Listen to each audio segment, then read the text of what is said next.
Okay madam. నమస్తే madam. అహింస meditation ఛానల్కి మీకు స్వాగతం మేడం. మీ పేరు మేడం? నా పేరు సుజాత మేడం. ఎక్కడి నుంచి వచ్చారండి? ఒరిస్సా నుంచి. Okay madam. అహింస మెడిటేషన్ ఛానల్ వాళ్ళకి మీ ధ్యాన జీవితం, మీ ధ్యాన అనుభవాలు మాతో షేర్ చేసుకోండి మేడం. మేడం ధ్యానంలోకి వచ్చిన తర్వాత మేడం మాకు చాలా హ్యాపీ అనిపిస్తుంది. ఫస్ట్ మా ఫ్రెండ్ ద్వారా వచ్చాను మేడం. ఆవిడ చెప్పిన తర్వాత చేస్తామని అలా చేసేవాళ్ళం. ఫస్ట్లో కూర్చోలేకపోతున్నాను అంటే కూర్చుంటావు అనేది అలాగా 2-3 నెలలకి కనెక్ట్ అయ్యాను మేడం. అక్కడి నుంచి మాత్రం కొత్త ధ్యానంలోకి వచ్చి మీరు ఎన్ని సంవత్సరాలు అయిందండి? 2 సంవత్సరాలు అబ్బో అయిందండి. 2 సంవత్సరాలు అయింది. మీ 2 సంవత్సరాల నుంచి మీరు శాకాహారమే మేడం. ఓకే. 2 మంత్స్ తర్వాత మొదలెట్టిన 2 మంత్స్ నుంచి మానేసాను మేడం. మొత్తం శాకాహారమే మేడం. ధ్యానంలోకి వచ్చిన తర్వాత మీ లైఫ్ ఎలా ఉంది? ధ్యానంలోకి రాకముందు ఎలా ఉంది? మళ్ళీ కొత్త లైఫ్ లాగా ఉంది మేడం. మళ్ళీ జన్మించామా అన్నట్టుంది. అంతే హ్యాపీనెస్. ఇలా ఉంటుందా ప్రేమ అంటే? ఇలా ఉంటుందా ధ్యానంలో ఇలా అనుభవం అంటే ఇంక చెప్పలేము మేడం. కొత్తగా లైఫ్ అన్నట్టుంది. రోజుకి ఎన్ని గంటలు ధ్యానం చేస్తారండి? నేను ఇప్పుడు అవకాశం దొరికితే అప్పుడు కూర్చుంటాను మేడం. 6 అవర్స్ కూర్చుంటాను. ఓకే. చాలా హ్యాపీ అనిపిస్తుంది. టైం దొరికితే కూర్చోవాలి అనిపిస్తుంది.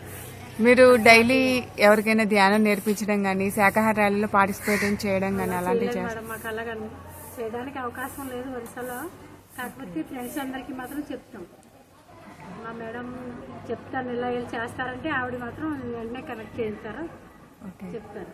ర్యాలీలు వాటిలో పార్టిసిపేట్ చేస్తారండి? చేయలేదు మేడం. ఎప్పుడు ఒక అవకాశం రాలేదు. ఒరిస్సా మేడం అది. ఇప్పుడే సంబల్పూర్ జిల్లా కటక్ ఏరియాలో. అక్కడ పిరమిడ్ ఉందండి ఒరిస్సాలో? కటక్లో ఉంది మేడం. మాకు కటక్కి చాలా దూరం. 4 అవర్స్ పడుతుంది వెళ్ళడానికి. 8 అవర్స్ పడుతుంది. మీరు ఎప్పుడెప్పుడు చేస్తారండి డైలీ? పిరమిడ్కి అమావాస్య, పౌర్ణమి ఆ టైమింగ్స్ లో చేస్తారా లేకపోతే డైలీ డైలీ చేస్తాను మేడం. పిరమిడ్ లో మీకు ఓన్గా ఒంటరిగా చేసిన ధ్యానానికి, గ్రూప్ మెడిటేషన్ లేదా పిరమిడ్స్ లో చేసిన ధ్యానానికి ఏమన్నా వేరియేషన్ ఏమన్నా అబ్జర్వ్ చేస్తారా మీరు? గ్రూప్ మెడిటేషన్ బాగుంటుంది మేడం. పిరమిడ్కి మాత్రం వస్తాం మేడం. కడతాలు వచ్చాం మేడం. 3 సార్లు సార్ స్మృతి స్మరణోత్సవానికి వచ్చాం. 2 సార్లు ధ్యాన యజ్ఞానికి వచ్చాం మేడం. ఇక్కడికి 2 సార్లు వచ్చాం మేడం. ఇది రెండోసారి అండి ఇక్కడికి వశిష్ఠ గౌతమి పిరమిడ్కి రావడం. ఇక్కడ ఎలా ఉందండి ఈ గోదావరి నది వశిష్ఠ గౌతమి పిరమిడ్? దగ్గరికి వచ్చినట్టు ఉంటుంది మేడం. ఎంత హ్యాపీ మేడం. వదలనాక మళ్ళీ వచ్చాం మేడం. చాలా చాలా బాగుంటుంది. Thank you madam. ఇంకా చెప్పండి. ఇంకా మీరు ఇప్పుడున్న జనరేషన్కి మీరు ఏమి మెసేజ్ ఇవ్వాలనుకుంటున్నారు ఈ ధ్యానం గురించి? ధ్యానం కంపల్సరీ చెయ్యాలండి. అందరూ చెయ్యాలి. ఇదేమి మనం ఖర్చు పెట్టట్లేదు, ఏమీ లేదు. మన లైఫ్కి మనం చేస్తున్నాం. ధ్యానం మాత్రం వ్యతిరేకించకూడదు, చెయ్యాలి కంపల్సరీ. ఒక కొత్త మళ్ళీ జన్మ ఎత్తేమా అన్నట్టు ఉంటుంది. అంత హ్యాపీగా ఉంటుంది మేడం ధ్యానం. నాకు తెలిసి చాలా బాగుంటుంది. ఒక బ్రహ్మానందం అండి. ఇక్కడికి వచ్చిన తర్వాత ఇంకా మీరు పొందిన అనుభూతులు చెప్పండి. ఇక్కడ వశిష్ఠ గౌతమి పిరమిడ్లో 2 days అయింది కదా, ఇక్కడ ఎలా ఉన్నాయి మీకు భోజనాలు కానీ, గోదావరి నది స్నానాలు కానీ? అద్భుతం మేడం. నిజంగా ఇలాంటి ప్రసాదం ఎప్పుడు తినలేదు అనిపిస్తుంది. ఏది తిన్నా అంత మధురం అలా అనిపిస్తుంది. చాలా బాగుంటుంది. ఒక కన్న తల్లి వడ్డించినట్టు వడ్డిన అంత బాగుంటుంది. అలా కూడా వేసుకోండమ్మా తీసుకోండమ్మా అంటారు. చాలా ఇక్కడైతే ఎప్పుడు చూడలేదు. అంత హ్యాపీగా ఉంటుంది. భోజనం ఏంటి తెలిసిన వాళ్ళలాగా మన చుట్టాలు బంధువులాగే ఉంటారు. మీరు ఎన్ని యజ్ఞాలకు వెళ్ళారండి ఇప్పటి వరకు? ఇది 5వదండి. అంటే యజ్ఞాలు అంటే వశిష్ఠ గౌతమికి ఇది 2వ మీరు రావడం.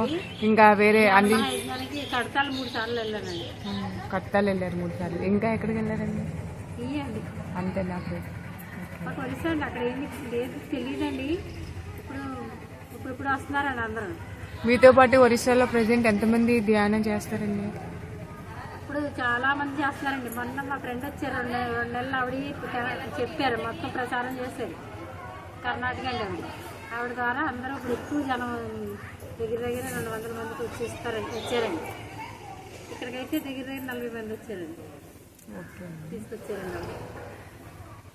మీరు చక్కగా కర్ణాటక ఒరిస్సాలో ఉండి కూడా చక్కగా ఈ ధ్యానాన్ని నేర్చుకుంటూ ధ్యానం విలువ గొప్పదనాన్ని తెలుసుకుని ఎంతో మందిని ధ్యానులుగా జ్ఞానులుగా తీర్చిదిద్దుతూ మీ జీవితాన్ని కొనసాగిస్తూ అలాగే ఎంతో మందికి ఆదర్శంగా నిలుస్తున్న మీకు అలాగే మీ విలువైన సమయాన్ని మాతో షేర్ చేసుకున్నందుకు ధన్యవాదాలు madam. Thank you.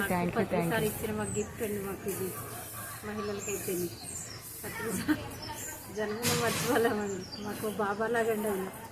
Okay madam. Okay, thank you madam. Thank you అండి.